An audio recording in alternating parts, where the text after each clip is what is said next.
हमारे नए गली न्यूज़ इंडिया चैनल को सब्सक्राइब करें और बेल आइकन दबाना ना भूलें। I would like to. Sorry मैं आपसे ले रहा हूँ ये. He is a very very very special person. मैं बहुत जोरदार तालियों से चाहूँगा कि आप स्वागत करें. He has travelled specially from Patna, and if you hear his story, which I don't think you should narrate your story here because police वाले हैं, they'll think we are trying to. But I feel you must Google him. जो लोग नहीं जानते हैं, ज़्यादा लोग तो जानते हैं इनको, but Google him and you have to hear his story.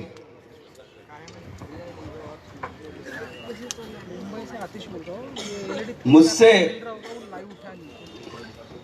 मेरे होने की पहचान नहीं ले सकते जब तक रब ना चाहे मेरी जान नहीं ले सकते। इसी हिंदुस्तान के खाक में यही खाक अपनी मिलाएंगे। न तुम्हारे बुलाने से आए थे, न तुम्हारे बुलाने से जाएंगे। अस्सलाम वालेकुम, नमस्कार, सत श्री अकाल, a very good evening. It's so wonderful, lovely people sitting here. Thank you Mumbai and thank you Farhan calling me. अच्छा ठीक है। 71st रिपब्लिक डे कल हम से सेलिब्रेट कर रहे हैं। Constitution is the way of living daily life. ये जो है ना, वो अपने संविधान जो है वो अपने मौलिक अधिकारों का दस्तावेज है।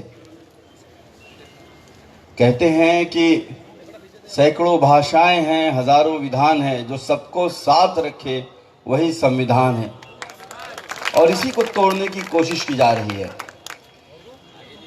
जिस प्रेम्बल को हम लोगों ने पढ़ा, इक्वालिटी, फर्टिनिटी, लिबर्टी, जस्टिस, स्वतंत्रता, समानता, भाईचारा, इंसाफ, उसको तोड़ने की कोशिश की जा रही है। मैं अपनी स्टोरी तो नरेट नहीं करूंगा, पर आपको उसी से कोरिलेशन बताऊंगा किस तरह से जो छोटा भाई और मोटा भाई है, झूठा भाई और मोटा भाई, तो दोनों किस तरह से देश को गुमराह कर रहे हैं। मणिपाल से एमबीबीएस किया, एमडी किया, एक सीधा साधा डॉक्टर था, अपने बीवी बच्चों के साथ जिंदगी गुजारता था, हॉस्पिटल जाता था, वापस आता था। पता ही नहीं था कि कौन है अखलाक, कौन है जुनैद, क्यों गौरी लंकेश को मार दिया गया, क्या है उनाकांड, कभी सोचा ही नहीं था। कौन है योगी जी, कौन है मोदी जी।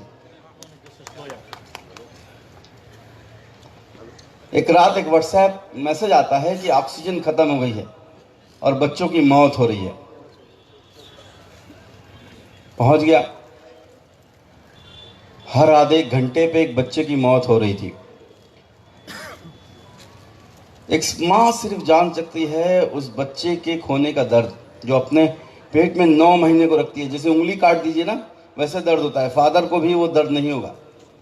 हम लोगों ने 70 बच्चों को दम तोड़ते हुए अपनी आंखों के सामने देखा उन 54 घंटों में।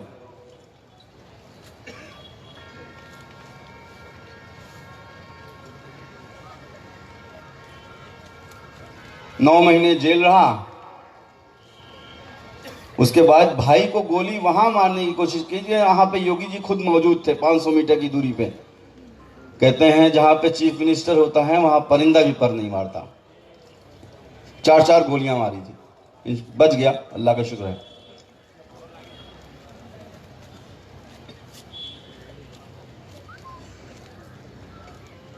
जेल क्यों भेजा था? क्योंकि उनको उन 70 बच्चों की जो मौत हो गई थी, उसके क्वेश्चन जो लोग पूछ रहे थे क्यों मरे हैं, उसका आंसर उनको समझ में नहीं आ रहा था।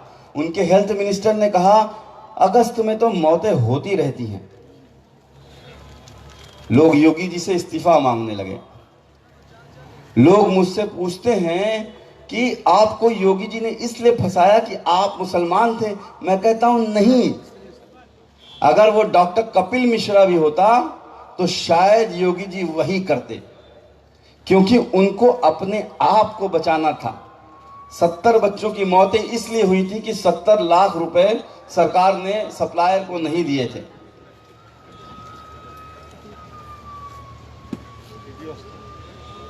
मोदी जी ने और अमित शाह जी ने, हमारे आदरणीय प्रधानमंत्री और आदरणीय गृह मंत्री जी ने सीए सिर्फ इसीलिए लेके आए हैं क्योंकि वो बहुत चीज़ों पे बहुत ज़्यादा फेल हो चुके हैं।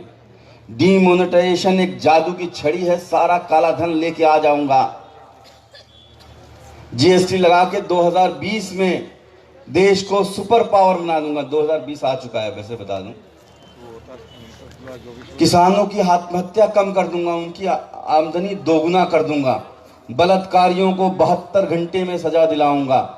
5 ट्रिलियन की इकोनॉमी बना दूंगा। हर बच्चों को मतलब जो 2 करोड़ नौकरियां हर साल दूंगा। 15 लाख रुपए आपके अकाउंट में आएंगे। 5 ट्रिलियन की डॉलर की इकोनॉमी बनाएंगे और मुंबई से अहमदाबाद ऐसी बुलेट ट्रेन जाएंगे, 2 मिनट में पहुंच जाएंगे आप। लोगों ने बहुत तालियां बजाई थी, कुछ हुआ नहीं। तो आप कैसे ये आंसर देते? तो जिस तरह से मुझे बलि का बकरा बना के योगी जी ने अपने जुर्म पे पर्दा डाल दिया था, उसी तरह से दोनों मिलके यही कर रहे हैं, कोशिश कर रहे हैं।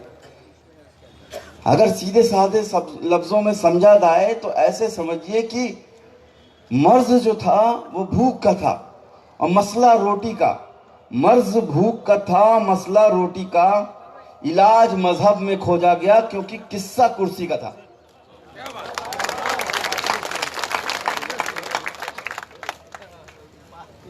अभी मुझे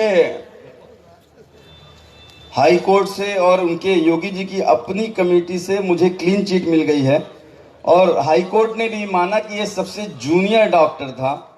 इसने 500 सिलेंडर अपने पैसे से उन 54 घंटों में लेके आया और सारे बच्चों को बचाने की कोशिश की। हालांकि 400 बच्चे थे, 400 बच्चों में 70 बच्चों को हम लोग बचा नहीं पाए। तो योगी जी ने कहा अब क्या करूं, इसका सस्पेंशन रिवोक करना पड़ेगा। तो इन्होंने मुझे दोबारा सस्पेंड कर दिया। अब पहली बात तो एक आदमी पहले से सस्पेंड है, उसको दोबारा कैसे सस्पेंड करते हैं, मेरे ख्याल से अब्दुल रहमान साहब बता सकते। कहने लगे कि ये सरकार के खिलाफ बोलता है, ये सरकार के खिलाफ बोलता है। तो मैंने कहा इस जुल्म के दौर में जुमा खोलेगा कौन? अगर हम भी चुप रहेंगे तो बोलेगा कौन? 91 rapes are happening every day in India. 91। 5 साल की 10 साल की बच्चियां भी महफूज नहीं है। आपके अपने महाराष्ट्र में 2500 किसानों ने आत्महत्या कर ली 2018 में।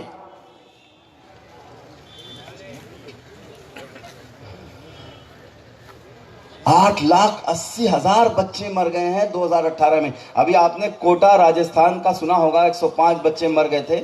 तो सीए एनआरसी का बहस छोड़ के लोग अशोक गहलोत जी पे कूद गए थे। पर 8,80,000 बच्चे मर गए। वो हेल्थ फॉर ऑल 8,80,000 बच्चों की मौत हो गई, यानी कि हर घंटे 100 बच्चों की मौत हो रही है। ये हेल्थ फॉर ऑल कैंपेन मैंने चलाया है और पिछले 1 साल से 13 चीफ मिनिस्टर से मिल चुका हूं। डॉक्टर हर्षवर्धन जी से भी मिला हूं, जो हेल्थ मिनिस्टर है। उनको मैंने दिया, मैंने कहा सर ये जो डेटा आए हैं ये मैंने मोदी जी से मांगे तो उन्होंने दिए नहीं। 2017 से मोदी गवर्नमेंट कोई डेटा नहीं दे रही है। India has become 3rd largest country with HIV and AIDS. India has become 2nd largest country with diabetes. 50% बच्चे हमारे मालनजर से कुपोषित हैं। आप कहेंगे मुंबई में नहीं दिखते हैं, लेकिन जाइए आप गांव में देखिए। अगर किसी के पास 3 बच्चे हैं, तीनों बच्चे कमजोर हैं। 5 साल का बच्चा 10 किलो वजन होगा उसका। India is spending only 1% of GDP on health. 1%. The whole world is using 6 to 8%.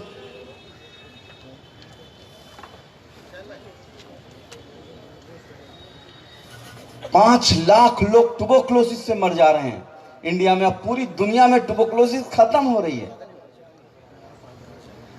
Employment 45 years के सबसे नीचे दौर पे है। इकोनॉमी डूब चुकी है। 4.5% ऑफ जीडीपी से भी नीचे जा रहे हैं। अभी आईएमएफ ने, इंटरनेशनल मॉनेटरी फंड ने ये साफ कहा कि इंडिया निगेटिव दौर में चल रहा है। किसान अभी भी आत्महत्या कर रहे हैं, बलात्कार रोज हो रहे हैं। तो इन सबको छुपाने के लिए ये सारा खेल खेला गया था। मैं कुछ लोगों की बात से सहमत हूं, और खासकर अपने होम मिनिस्टर अमित शाह जी की, कि ये सीए जो है वो नागरिकता देने का कानून है, नागरिकता लेने का कानून नहीं है। तो हम लोगों को इससे कोई ऑब्जेक्शन नहीं होना चाहिए।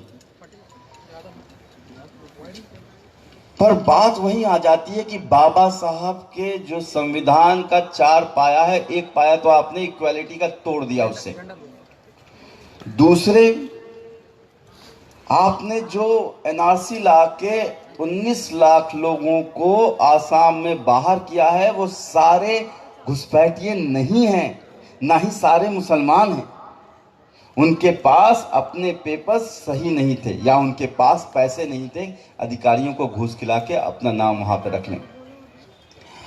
मेरे अपने पैन कार्ड में KAFIL कफील खान लिखा हुआ है, आधार कार्ड में KAFEEL खान लिखा हुआ है, और वोटर आईडी में तो कपिल खान लिखा हुआ है। तो ठीक है, सीए की बात नहीं, लेकिन कंफ्यूजन किसने पहुंचाया? आज ये दिल्ली में बैठे हुए कह रहे हैं अर्बन नक्सल्स जो हैं वो कंफ्यूज कर रहे हैं लोगों को कि सीए जो है उसके विरोध में सड़कों पे लोग हैं।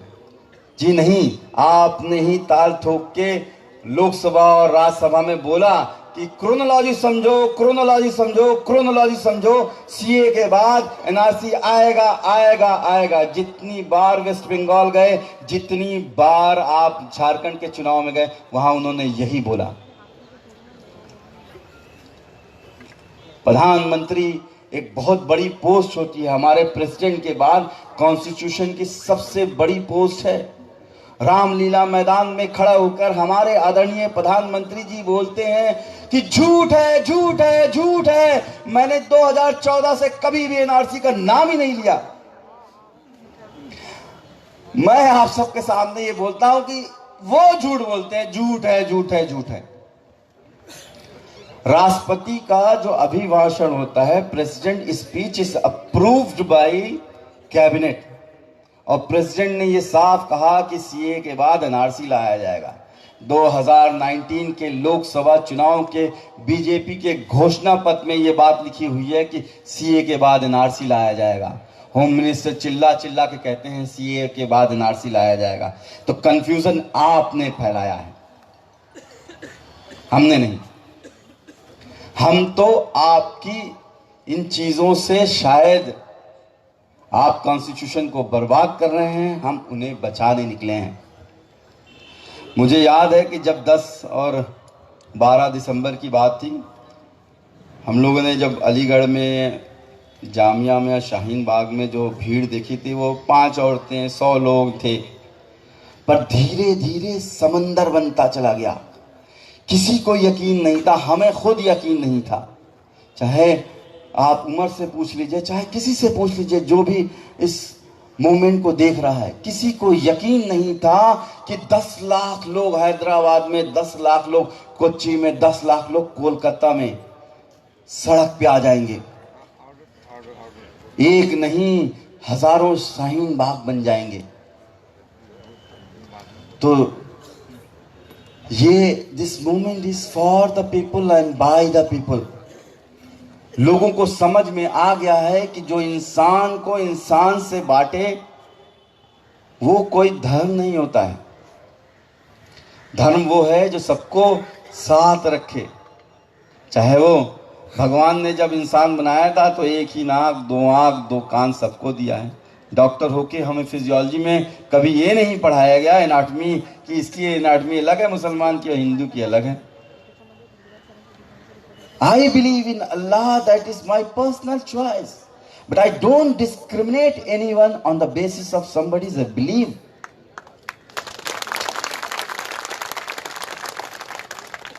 सात मिनट हो गए कि 10 मिनट हो गए? डिटेंशन सेंटर की बात करते हैं। आसाम के गोपालपड़ा में 3000 लोगों का डिटेंशन सेंटर बन के तैयार है। आपके चीफ मिनिस्टर देवेंद्र फडणवीस साहब ने ये बात कही है कि हम महाराष्ट्र में डिटेंशन सेंटर की जमीन खोज के देख चुके हैं। कर्नाटका हाई कोर्ट में सरकार ने एफिडेविट दिया है कि हम डिटेंशन सेंटर बनाने जा रहे हैं, और हमारा प्रधानमंत्री कहते हैं कि कोई डिटेंशन सेंटर की कभी बात नहीं हुई। तो झूठ बोल रहे हैं आप, किसे गुमराह कर रहे हैं? 135 करोड़ की जनता गुमराह नहीं हो सकती है। हमने जो इन्होंने एनआरसी आसाम में किया, हम लोगों ने अपनी टीम बनाई और उन्होंने जो वो देखा कि अगर 135 करोड़ लोगों पे एनआरसी लगाई जाएगी तो 10 साल लगेंगे, 56,000 करोड़ खर्चा होंगे, 3 लाख कर्मचारी काम करेंगे, उसके बाद भी 10 से 12 करोड़ लोग बाहर हो जाएंगे। और कौन होंगे वो? जो ठेले पे बेचारे रोज मजदूरी करते हैं, जो किसी के खेत में मजदूरी करते हैं, जो आपकी बिल्डिंगें बनाते हैं, जो झोपड़पट्टियों में रहते हैं। आपके अपने मुंबई में जोगेश्वरी है, बहुत सी चाल हैं जहां बस्तियां हैं, जाइए उनसे पूछिए कि आप अपने बापा का जन्म तिथि और जन्म स्थान बताइए। नेशनल पॉपुलेशन रजिस्टर 2010-11 में कांग्रेस के शासन में भी आया था, लेकिन उसमें आपके माँ बाप का डेट ऑफ बर्थ और प्लेस ऑफ बर्थ नहीं पूछा गया था। 2020 का और 2021 का जो एनपीआर है उसकी बुकलेट में साफ लिखा हुआ है कि you have to tell your parents date of birth और प्लेस ऑफ बर्थ। उसमें ये लिखा हुआ है कि NPR is the first step of NRC. तो ये हमारी लड़ाई नहीं है। शायद फरहान साहब के पैसे देके और लोगों को लेके सबूत ले भी आए अपने दादा का, अपने इसका, लेकिन वो गरीब जिसके पास 200 रुपए भी नहीं होगा, वो कहां से 5,000 रुपए लेखपाल को देगा, थानेदार को देगा, डीएम को देगा? सारा खेल आपको ये भी बता दूं कि अगर वो सारे 12 करोड़ मुसलमान नहीं होंगे और जो बचे रहेंगे, अगर वो ये सोचते हैं कि सीए के द्वारा उनकी एंट्री हो जाएगी, तो पहले तो उनको बताना पड़ेगा कि हाँ भाई हम पाकिस्तानी हैं, बांग्लादेशी हैं और अफगानिस्तान से आए हैं। यानी आप जिस हिंदुस्तान की ज़मीन पे पैदा हुए हो उसी ज़मीन पे आपको प्रूव करना पड़ेगा नहीं हम वहाँ के हैं। उसके बाद आप सेकंड डिग्री के सिटीजनशिप हो जाओगे। अभी वेस्ट बंगाल के प्रेसिडेंट ने ये कहा कि जो एनआरसी से बाहर हो जाएगा उनके वोटिंग अधिकार ले लिए जाएंगे। तो मैं प्रेस वालों से कहता हूं कि अगर आपको डॉक्टर कफील खान का यही स्टेटमेंट लिखना है तो मेरा मानना है कि दोनों जोड़ी ने, प्राइम मिनिस्टर और हेल्थ होम मिनिस्टर की, उन्होंने एनआरसी का खेल सिर्फ और सिर्फ वोटिंग राइट्स और रिजर्वेशन जो दलितों का है, पिछड़ों का है, उसको छीनने के लिए ये लॉ लाया गया है। हमें अपनी नहीं उन लोगों की लड़ाई लड़नी है। इसे हिंदू और मुसलमान कभी बनने नहीं देना है। कोई ऐसा नारा, कोई ऐसी बात, कोई ऐसे जुमले नहीं होने चाहिए किसी भी सभा में जिससे किसी दूसरे धर्म को, किसी भी समुदाय को दुख पहुंचे। ये हिंदू और मुसलमान की बात नहीं है, ये हिंदुस्तान और संविधान की बात है।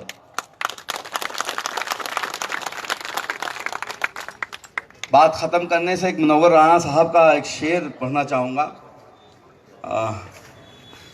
दिल को छू गया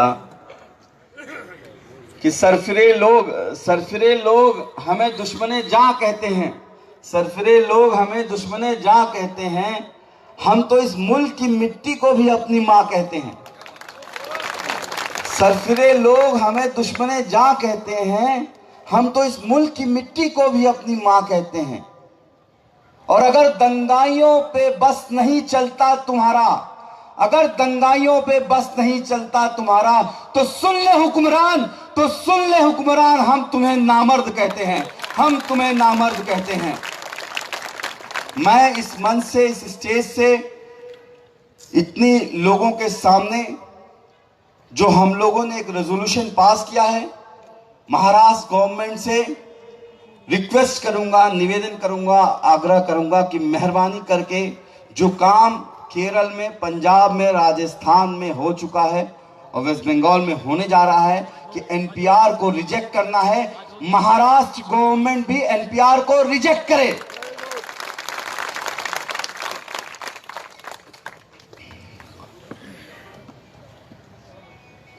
that's it, that's our resolution.